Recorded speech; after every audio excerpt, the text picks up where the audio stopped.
Hello दोस्तों, मैं सौरभ एक बार फिर से आप सभी का स्वागत करता हूं आपके अपने परिवार सक्सेस आईटीआई में। तो चलिए भाई, आज की क्लास को हम लोग शुरू करते हैं। यहाँ पे आज की हमारी जो इलेक्ट्रीशियन हम लोग ट्रेड थ्योरी पढ़ रहे थे आईटीआई के विद्यार्थियों के लिए मेरे प्यारे भाई, ये क्लास थी हमारी।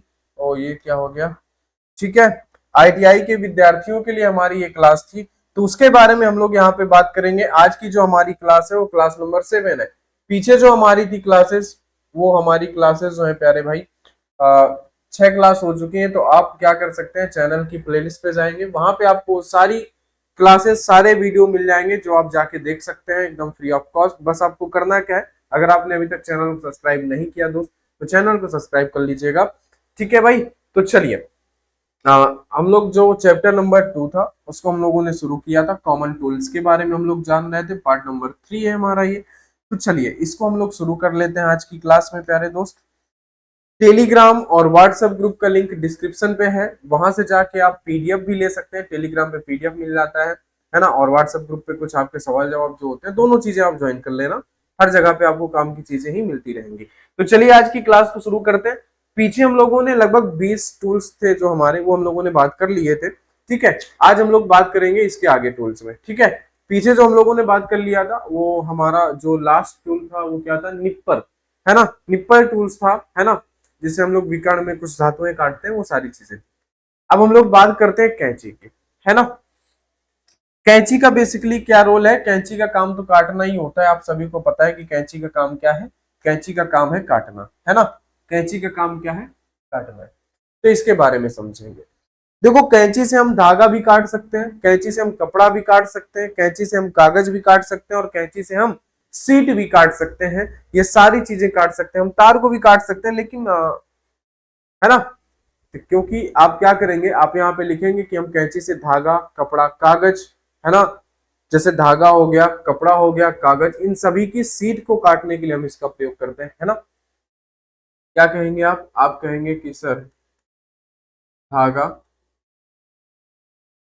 कपड़ा,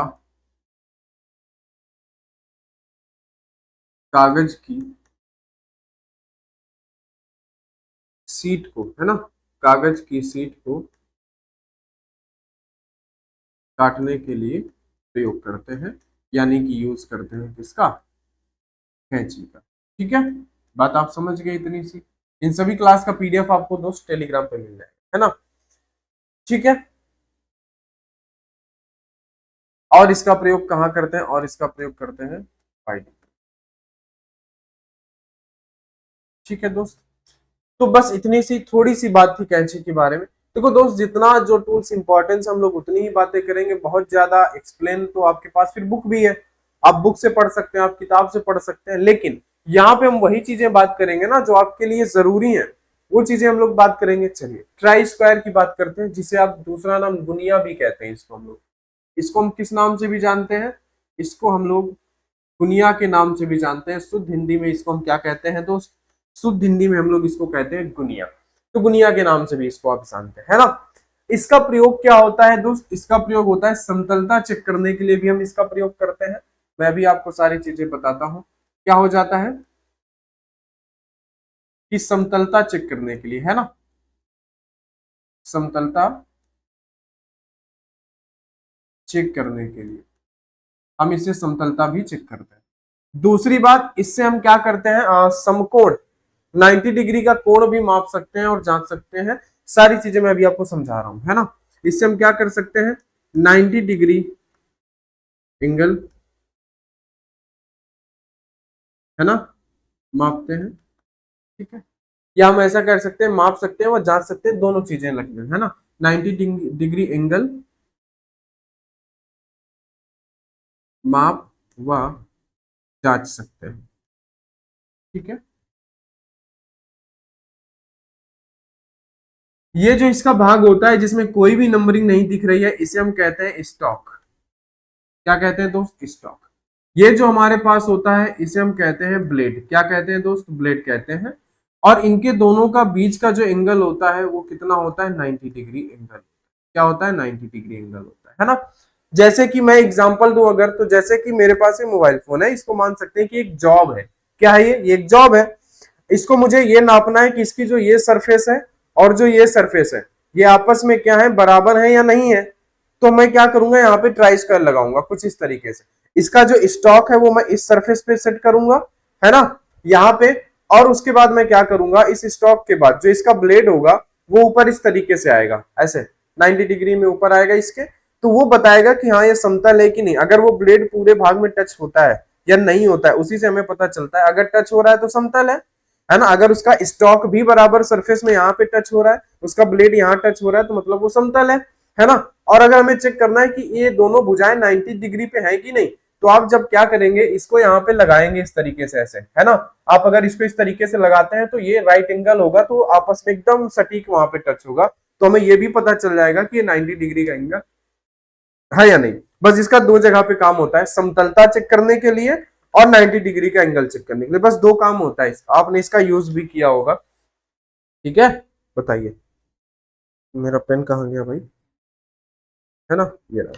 समझ गए कि नहीं बात को? अच्छा, अब चलते हैं अगले टूल्स पर। अगला टूल्स है हमारा स्पैनर। अगला टूल्स क्या है हमारा? अगला टूल्स है दोस्त हमारे स्पैनर सेट। देखो स्पैनर सेट जो होते हैं ये इलेक्ट्रीशियन में यूज होता है, जिसमें रिंच और स्पैनर दोनों चीजें लगे होती है, रिंच और पाना, है ना। ये नंबरिंग में आते हैं। जैसे कि मैं कहूं कि सर ये 8 नंबर है, तो ये भी कितना है, ये भी हमारा कितना हो जाएगा, 8 नंबर का ही हो जाएगा। ठीक है, क्यों हो जाएगा? क्योंकि भाई ये 8 नंबर का रिंच जहां नहीं लगेगी वहां हम क्या यूज कर लेंगे, वहां पे हम यूज कर लेंगे पाना, है ना। या फिर ये ऐसे भी होते हैं जैसे सेट में आते हैं, जैसे कि 10 नंबर यहाँ पे है तो 11 नंबर यहाँ पे हो जाएगा। अगर 12 नंबर यहाँ पे है तो 13 नंबर यहाँ पे हो जाएगा। मतलब ये सेट के आते हैं, एक एक नंबर आगे आते हैं, है ना। इनका बेसिकली प्रयोग क्या होता है कि जो नट बोल्ट होते हैं ना, जो आपके नट बोल्ट होते हैं, तो नट बोल्ट को खोलने व कसने के लिए इनका प्रयोग किया जाता है। ये आप सभी इससे परिचित हैं, इसको आप जानते हैं, है ना। तो आप क्या कहेंगे, नट बोल्ट को खोलने व कसने के लिए, है ना, खोलने व कसने के लिए इसका प्रयोग करते हैं। नट बोल्ट को खोलने व कसने के लिए क्या करते हैं, हम इसका प्रयोग करते हैं। समझ गए बात को? नट बोल्ट को खोलने व कसने के लिए हम इसका प्रयोग करते हैं, समझ गए? ठीक है, ये सेट में आते हैं। इनकी नंबरिंग में लिख देता हूं कि जैसे कि 10 है, 10 11 नंबर का पाना ले आओ, है ना, 12 13 नंबर का पाना ले आओ, है ना, 13 14 नंबर का पाना ले आओ। ये इस तरीके से सेट में आते हैं, है ना। ये इस तरीके से सेट में आते हैं, जो इनका सेट रहता है नंबरिंग का। अब जनरल सी बातें हैं यार, ये इन चीजों से तो आप परिचित होंगे, इसको तो आप जानते ही होंगे अच्छे से। कोई इसमें रॉकेट साइंस नहीं है, कोई बड़ा नहीं है ना। समझ गए? आगे एडजस्टेबल रिंच। एक हमारी रिंच होती है जो एडजस्टेबल होती है, जिसमें कोई नंबरिंग नहीं होता। इसको हम नट बोल्ट के साइज के आधार पर हम इसको एडजस्ट कर लेते हैं, है ना। समझ गए? इसको हम लोग मंकी रिंच भी कहते हैं। इसको हम लोग क्या कहते हैं दोस्त? इसका दूसरा नाम होता है MONKEY, है ना। इसको हम लोग क्या कहते हैं दोस्त? मंकी रिंच भी कहते हैं। इसका दूसरा नाम क्या होता है? इसका दूसरा नाम होता है मंकी रिंच, है ना। आवश्यकता के अनुसार हम क्या कर सकते हैं, इसके जबड़े को छोटा या बड़ा कर सकते हैं। जिस प्रकार की नट या बोल्ट हमें खोलनी है, उस हिसाब से हम आवश्यकता के अनुसार इसके हम इस जबड़े को क्या कर सकते हैं, समायोजित कर सकते हैं, यानी सेट कर सकते हैं। क्योंकि ये समायोजन जबड़ा होता है, जो चल जबड़ा हम कह सकते हैं, या हम इसको सेट कर सकते हैं, है ना। तो हम क्या कहेंगे दोस्त कि आवश्यकता के अनुसार, आवश्यकता के अनुसार, है ना, आवश्यकता के अनुसार इसके जबड़े को, है ना, इसके हम जबड़े को क्या कर सकते हैं, है ना, आवश्यकता के अनुसार इसके जबड़े को छोटा या बड़ा कर सकते हैं। इसके जबड़े को क्या कर सकते हैं, इसके जबड़े को छोटा या बड़ा कर सकते हैं। ठीक है, छोटा या बड़ा कर सकते हैं। समझ गए बात को? आवश्यकता के अनुसार हम इसके जबड़े को छोटा या बड़ा कर सकते हैं। कोई दिक्कत वाली बात? कोई दिक्कत वाली बात नहीं होगी। ठीक है, बस इस रिंच के बारे में इतनी सी बातें थी जो हमने कर ली है। आगे बात करते हैं दोस्त, है ना। आगे बढ़ते हैं, हमें अभी काफी सारे टूल्स पढ़ने हैं। आगे है हमारे पास यहाँ पे पाइप रिंच। पाइप रिंच के बारे में बात करते हैं। बेसिकली क्या होता है, ये पाइप को मजबूती से पकड़ने के लिए इसका प्रयोग किया जाता है। और उसको जब मजबूती से पकड़ लेते हैं तो उसके बाद आप उसको खोल भी सकते हैं, घुमा भी सकते हैं इसी की मदद से। आपने देखा होगा, अगर आप अब तो नहीं आप देखे होंगे, लेकिन कुछ लोग जो गांव से रिलेट करते होंगे, तो पहले वो हैंड पंप आते थे, कौन से, जिसे आप अपने उसमें हैंडल होता था, उसको आप मैनुअली मतलब अपने हाथों से चलाना पड़ता था, तब पानी निकलता। वो कभी अगर खराब हो जाते हैं तो उनको निकालते हैं जब हम पाइप ना, तो लोहे के जो पाइप लगे होते हैं, है ना, जिनपे आपका पंप नीचे लगा होता है, जो पानी को ऊपर फेंकता है ना, जिसमें वाशर लगी होती है, जो पानी ऊपर आता है फिर वो लॉक करता है, फिर पानी ऊपर आता है फिर लॉक कर देता है। तो उसको हम जब पाइप को पकड़ते हैं ऊपर, जैसे हमने एक पाइप ऊपर खींचा, तो उस पाइप को हम हाथ से तो पकड़ के खड़े नहीं रहेंगे क्योंकि वो चिकना रहेगा, खिसक सकता है। तो हम इसी पाइप रिंच से उसको पकड़ के टाइट कर लेते हैं, जिससे वो पाइप क्या रहता है, वहीं पे फंसा रहता है ना। इसमें ये जा भी बने होते हैं, इसमें जबड़े दांते कटे होते हैं, जिससे वो पाइप को क्या करता है, पकड़ता है ना। तो इसका बेसिकली काम क्या होता है कि पाइप को मजबूती से पकड़ने के लिए क्या होता है दोस्त, पाइप को मजबूती से पकड़ने के लिए हम इसका प्रयोग करते हैं ना, पाइप को मजबूती से पकड़ने के लिए इसका प्रयोग करते हैं। ठीक है भाई, इसका प्रयोग करते हैं। समझ गए बात को, पाइप को मजबूती से पकड़ने के लिए हम क्या करते हैं, इसका प्रयोग करते हैं। बस सिंपल सी बात है, और कोई बात नहीं है। ठीक है ना, बताइए आगे बढ़ा जाए, चलिए आगे बढ़ते हैं। आगे है हमारे पास पाइप कटर। इसका प्रयोग हम लोग करते हैं पाइप को काटने के लिए। काहे के लिए करते हैं दोस्त, पाइप को काटने के लिए करते हैं पाइप कटर का प्रयोग। ठीक है ना, पाइप कटर का प्रयोग कहां पे करते हैं, पाइप को काटने के लिए। बस सिंपल सी बात है, कैसे काटते हैं वो भी तो पता है ना। इसका प्रयोग जो होता है वो कहां पे होता है, पाइप को काटने के लिए, पाइप को काटने के लिए क्या करते हैं, पाइप को काटने के लिए इसका प्रयोग करते हैं, पाइप को काटने के लिए इसका प्रयोग करते हैं। समझ गए बात को, पाइप को काटने के लिए।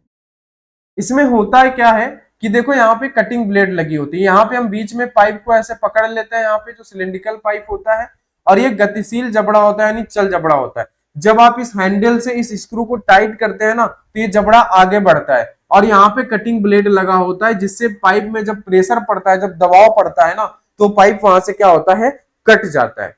ठीक है, और जो हम कभी कभी ये जो नीचे भाग आपको दिख रहा है ना नुकीला सा, इससे भी हम कभी कभी पाइप को काटने का या थोड़ा बहुत जो उसमें से निकले होते हैं स्क्रैचेस, उनको हटाने के लिए हम इसका भी प्रयोग कर लेते हैं।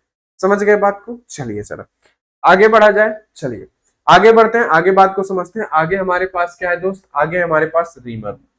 हम बात करते हैं रीमर के बारे में। अगर रीमर क्या है, ये आप देख पा रहे हैं यहाँ पे आपके सामने, धात्विक भाग में छिद्र को बड़ा करने के लिए इसका प्रयोग करते हैं। जो मेटल की चीजें होती है, जहां पे हमने छेद कर दिया है लेकिन थोड़ा सा छोटा पड़ रहा है ना, तो हम क्या करते हैं कि धात्विक भाग में, है ना, धात्विक भाग में छिद्र को बड़ा करने के लिए हम रीमर का प्रयोग करते हैं। इसको हम ऐसे लगा देते हैं छेद में, और इस हैंडल से पकड़ के हम इसको घुमाते हैं, है ना। तो धात्विक भाग में छेद को बड़ा करने के लिए हम इसका प्रयोग करते हैं। कहां पे,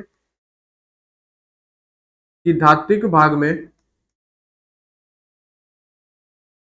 धात्विक भाग में छेद को बड़ा करने के लिए, धात्विक भाग में छेद को बड़ा करने के लिए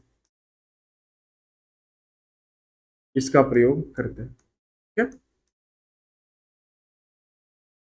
इसका प्रयोग करते हैं। बस इतनी सी बात है, छोटी सी बात है इनके बारे में, बस और ज्यादा बात। क्या करते हैं, जो धात्विक भाग होते हैं, है ना, भाग में छिद्र को बड़ा करने के लिए हम किसका प्रयोग करते हैं, रीमर का भाग। ठीक है, समझ गए, चलिए आगे बात करते हैं। आगे है हमारे पास रैचेट ब्रेस। देखो रैचेट ब्रेस का भी कुछ यही सेम काम होता है, बस इसका काम करने का अलग होता है, क्योंकि हम इससे क्या करते हैं, ड्रिल। बस सिंपल सी बात है, हम किस लिए इसका प्रयोग करते हैं, ड्रिल करने के लिए, है ना, ड्रिल करने के लिए इसका प्रयोग करते हैं, ड्रिल करने के लिए इसका प्रयोग करते हैं। समझ गए बात, ड्रिल करने के लिए इसका प्रयोग करते हैं। ठीक है भाई, अच्छा अब इससे हम ड्रिल कैसे करते हैं, ये हमारा चक होता है ना, ये इसका हेड है, ये चक है। यहां पे हम क्या लगा देते हैं, ड्रिल बिट यहां पे हम लगा देते हैं, इसको हम क्या करते हैं, ऐसे खड़ा कर देते हैं ना, यहां से ऊपर से हम इसको प्रेशर ऐसे देते रहते हैं, और ये जो हैंडल है इसको पकड़ के हम लोग ऐसे ऐसे क्या करते हैं, इसको घुमाते हैं, है ना, ऐसे प्रेशर करते हैं और इसको घुमाते हैं, तो नीचे क्या होता है दोस्त, नीचे ड्रिल हो जाता है ना। लेकिन इससे हमें क्या करना पड़ता है, अपने हाथों से ड्रिल करना पड़ता है ना, क्या करना पड़ता है, अपने हाथों से ड्रिल करना पड़ता है। फिर उसके बाद हम लोगों ने इलेक्ट्रिक ड्रिल भी लाए, तो इसके बारे में बस इतना सही है, ड्रिल करने के लिए इसका प्रयोग करते हैं बस, और इससे कुछ नहीं पूछा जाएगा। आगे आगे हमारे पास जिमलेट। तो जिमलेट का क्या प्रयोग होता है, जिमलेट के बारे में बात करें अगर, ये आप देख पा रहे होंगे जिमलेट। जिमलेट जो होता है ना, लकड़ी में छिद्रों को बड़ा करने के लिए, किसमें, जो हमारे पास रीमर था उसका प्रयोग हम धात्विक जो होते थे उनमें हम छेद को बड़ा करने के लिए प्रयोग करते हैं, लेकिन जिमलेट का प्रयोग लकड़ी में छिद्र को बड़ा करने के लिए किया जाता है। कहां पे, लकड़ी में, है ना, लकड़ी में छिद्र को, लकड़ी में छिद्र को बड़ा करने के लिए, लकड़ी में छिद्र को बड़ा करने के लिए प्रयोग करते हैं। ठीक है भाई, लकड़ी में छिद्र को बड़ा करने के लिए हम क्या करते हैं, प्रयोग करते हैं। इसको हम लकड़ी में लगाते हैं और ये हैंडल पकड़ के हम घुमाते हैं, तो लकड़ी में क्या होता है, जो होल होता है वो बड़ा हो जाता है। ठीक है, समझ गए। चलिए आगे हम लोग बढ़ते हैं, आगे बात करते हैं स्टॉक तथा डाई के बारे में, है ना। किसके बारे में, स्टॉक तथा डाई के बारे में बात कर लेते हैं। चलिए दोस्त, ठीक है, तो स्टॉक तथा डाई के बारे में अगर बात करें तो आप यहाँ पे फिगर देख पा रहे होंगे, है ना, आपको फिगर एकदम यहाँ पे क्लियर है। यहाँ पे हमारे पास क्या होता है, डाई यहाँ पे बनी होती है, जड़ का समायोजक स्क्रू होता है, स्टॉक है ना। इसका हम यूज कैसे करते हैं वो बातें हम आपको बता देते हैं कि भाई इसका आप यूज कैसे करेंगे। आइए जरा, ठीक है, कि स्टॉक और डाई, स्टॉक और डाई आपने देखा होगा कि जब आप, जैसे कि पाइप होता है, मैं उसी हैंडपंप की बात करूंगा, तो उसमें क्या होता है कि पाइप के बीच, पाइप तो खोखला पाइप होता है, उसके बीच में एक सरिया सी पतली सी पड़ी रहती है जो आपके हैंडल से कनेक्ट होती है। जब उसको आप दबाते हैं, नीचे से पंप को उठाता है वाशर, तो पानी ऊपर आता है। फिर जब आप नीचे डंडा ऊपर जाता है तो पाइप जो है नीचे हो जाता है, जिससे वाशर बंद हो जाता है। ठीक है, तो वो जो सरिया होता है, कभी कभी उनकी चूड़ी खराब हो जाती है, तो हम उसी सरिया को यहाँ पे बीच में लगाते हैं और हैंडल हम लोग घुमाते हैं ऐसे पकड़ के ना। इसको पहले हम क्या कर देते हैं, टाइट कर देते हैं इन पिन की माध्यम से, जो स्क्रू है यहाँ पे सरिया लगाते हैं बीच में, इन स्क्रू की माध्यम से सरिया को टाइट से पकड़ा देते हैं। फिर हम इस हैंडल जैसे गोल गोल घुमाते हैं, तो उसमें क्या हो जाता है, चूड़ी कट जाती है लोहे में, लोहे के जो सरिया होते हैं उनमें, है ना। तो इसका प्रयोग हम कहां करते हैं, कि चूड़ी निकालने के लिए करते हैं। कहां पे, है ना, इसका प्रयोग कहां पे होता है, चूड़ी निकालने के लिए, है ना, चूड़ी निकालने के लिए हम इसका प्रयोग करते हैं। बात इतनी सी समझ गए कि नहीं, है ना। ठीक है, बताओ, समझ गए दोस्त। इसका प्रयोग बस इतना सा ही है कि हम कहां पे करते हैं इसका प्रयोग, इसका प्रयोग हम चूड़ी निकालने के लिए हम इसका प्रयोग करते हैं मेरे भाई। चलिए, है ना, ठीक है दोस्त, बताओ जरा, ठीक है, बोलो, बात इतनी सी आपको समझ में आई कि नहीं आई। अगर यहां तक आपको कोई भी डाउट है तो आप बता सकते हैं, है ना, ठीक है, बोलो, यहां तक अगर आपको कोई भी डाउट है तो आप यहाँ पे बता सकते हैं, कोई दिक्कत वाली बात नहीं है। ठीक है, ठीक है, नेक्स्ट क्लास में जब हम लोग इसकी बात करेंगे दोस्त, तो नेक्स्ट क्लास में ये चैप्टर जो है आपका समाप्त हो जाएगा। उसके बाद इस चैप्टर का कंप्लीट जो आपको पीडीएफ होगा, वो कंप्लीट पीडीएफ आपको टेलीग्राम पे मिल जाएगा। टेलीग्राम हमारा बन चुका है, आप टेलीग्राम ज्वाइन करेंगे, वहां पे कंप्लीट कॉमन टूल्स, है ना, इलेक्ट्रीशियन चैप्टर 2 कॉमन टूल्स के नाम से ये पीडीएफ आपको मिल जाएगा। तो वहां से आप इस पीडीएफ को ले सकते हैं और अपना मर्जी पढ़ें या जो करना है आप कर सकते हैं, आपको पीडीएफ मिल जाएगा। ठीक है दोस्त, क्लास बढ़िया लगी तो लाइक कर दीजिएगा, चैनल को सब्सक्राइब कर दीजिएगा। मिलते हैं आपको नेक्स्ट क्लास में, तब तक के लिए आप सभी को बहुत बहुत धन्यवाद।